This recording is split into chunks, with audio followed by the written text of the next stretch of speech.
മംഗലാപുരത്ത് കഴിഞ്ഞ മാസങ്ങളിൽ നടന്ന ആൾക്കൂട്ട കൊലപാതകങ്ങളിൽ രണ്ടുപേരാണ്. ഒന്ന് മലയാളിയായ അഷ്റഫും മറ്റൊന്ന് അബ്ദുറഹ്മാനും.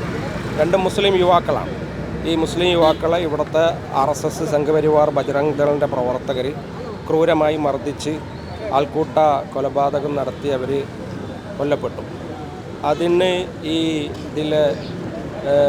ഇതിന് നേതൃത്വം നൽകിയിട്ടുള്ള ഇതിൻ്റെ പ്രതികളെ അറസ്റ്റ് ചെയ്യാമെന്ന് മാത്രമല്ല, അവർക്ക് അർഹിച്ച ശിക്ഷ വാങ്ങിക്കൊടുക്കുക എന്ന് മാത്രമല്ല, ഇതിന് നേതൃത്വം നൽകുന്ന ഇവിടുത്തെ RSSൻ്റെ നേതാക്കൾ അത്തരം കേസുകൾ അത് നടക്കുക എന്നാവശ്യപ്പെട്ടുകൊണ്ടാണ് ഈ മംഗലാപുരം ടൗണിൽ SIO solidarity Dakshina Kannada leaders ഇങ്ങനെ ഒരു പ്രൊട്ടസ്റ്റ് നടത്തിയിട്ടുള്ളത്.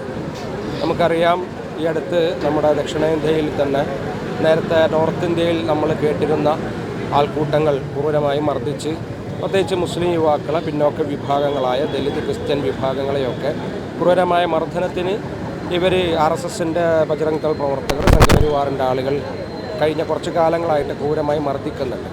ആരാധന നിർവഹിച്ചുകൊണ്ടിരിക്കുന്ന ആളുകൾ പശുക്കടത്തിൻ്റെ പേരിൽ, അതുപോലെ തന്നെ ബീഫ് ഭക്ഷിച്ചതിൻ്റെ പേരിലൊക്കെ ക്രൂരമായി മർദ്ദിക്കുന്നുണ്ട്. അതിൻ്റെ ഒരു തുടർച്ച തന്നെയാണ് യഥാർത്ഥത്തിൽ മംഗലാപുരത്ത് നടന്നത്.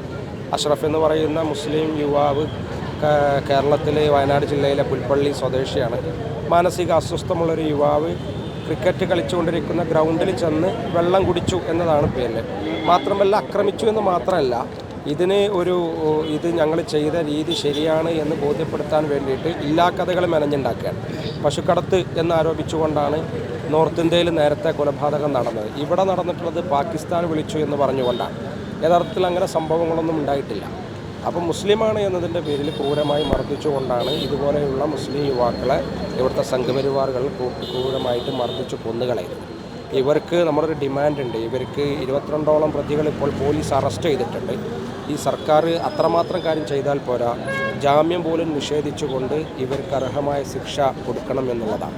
മാത്രമല്ല, ഇതിന് പിന്നിൽ പ്രവർത്തിച്ച ആളുകൾക്ക് ഇതുപോലെ തന്നെ കണ്ടെത്തി അവരെയും കേസിൽ ചേർത്തി അവർക്കും ശിക്ഷ കൊടുക്കണം. സംഘപരിവാറിൻ്റെ നേതാക്കളുണ്ട്. മാത്രമല്ല, ഈ കുടുംബമുണ്ട്. ഇവർ ഇല്ലാതാവുന്നതോട് കൂടിയിട്ട് കുടുംബം തന്നെ വല്ലാതെ പ്രയാസപ്പെടുക. ആ കുടുംബത്തിന് മാന്യമായ സ്വഭാവത്തിൽ നഷ്ടപരിഹാരം വാങ്ങിക്കൊടുക്കുക. സർക്കാർ അതിൽ ഉണർത്ത് പ്രവർത്തിക്കേണ്ടതുണ്ട്. മനുഷ്യാവകാശ പ്രവർത്തകർ പ്രവർത്തിക്കേണ്ടതുണ്ട്. സോഷ്യൽ ആക്ടിവിസ്റ്റുകൾ ഉണ്ടാവേണ്ടതുണ്ട്. ഇവിടുത്തെ സന്നദ്ധ രാഷ്ട്രീയ പ്രവർത്തകരൊക്കെ ഈ ക്രിമിനലുകളെ ഇല്ലാതാക്കാൻ വേണ്ടിയിട്ട്, അവരെ ഈ സമൂഹത്തിൽ നിന്ന് ഇല്ലാതാക്കാൻ വേണ്ടിയിട്ടുള്ള ശ്രമത്തിന് വേണ്ടിയിട്ട് ഒരുമിച്ച് നിൽക്കേണ്ടതുണ്ട്. ഇത്തരം ഡിമാൻഡുകളാണ് ഈ പൊതുസമ്മേളനത്തിലൂടെ ഇവർ ആവശ്യം വെച്ചിട്ടുള്ളത്. അതിൻ്റെ ഉദ്ഘാടകനായിക്കൊണ്ടാണ് കേരള സോളിഡാരിറ്റി പ്രസിഡന്റ് എന്ന നിലയ്ക്ക് ഞാനിവിടെ എത്തിയിട്ടുള്ളത്.